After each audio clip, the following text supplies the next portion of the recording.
ఈ అవకాశం ఇచ్చినటువంటి సీనియర్ వాలీబాల్ క్రీడాకారులకి, అలాగే వేదిక ముందు ఉన్నటువంటి పెద్దలకి, అలాగే వాలీబాల్ క్రీడాకారులందరికీ కూడా నా ప్రత్యేకమైన ధన్యవాదాలు తెలియజేస్తున్నాను.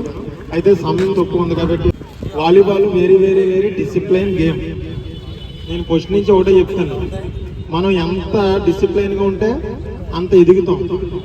ఎందుకంటే మేము డిసిప్లైన్గా ఉన్నాం కాబట్టి ఈరోజు మీ ముందు నించొని మాట్లాడుతున్నాం ఇక్కడ.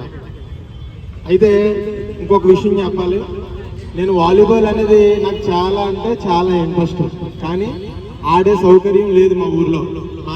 లైట్గా నేర్చుకున్న తర్వాత ఒకసారి సెలక్షన్కి వెళ్ళాను, మీకు లాస్ట్ టైం కూడా చెప్పాను.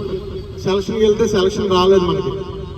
అప్పుడు నన్ను ఫస్ట్ టైం నాగరాజ్ అన్నయ్య, మన భారత్ బంద్ గారు నన్ను చూసి తేటకుంట ఒక టోర్నమెంట్లో కుర్రోడు మనకి వాలీబాల్కి పనిచేసేలా ఉన్నాడని చెప్పేసి నన్ను తుల్లో పెద్ద టోర్నమెంట్ జరుగుతుంది వీరవరపేటలో. అంత పెద్ద టోర్నమెంట్ బహుశా మళ్ళీ జరగలేదు, అంత మంచి టోర్నమెంట్ కండక్ట్ చేశారు. అప్పుడు నన్ను మెయిన్ టీంలో ఆడించారు. అదృష్టం ఏంటంటే అసలు నేను నార్మల్గా ఆడుకునేవాడిని, మెయిన్ టీం ఆడించారు. భాష ఒక పక్క, నేను ఒక పక్క. ఎఫ్ఎన్స్ 2014 అనుకుంటాను.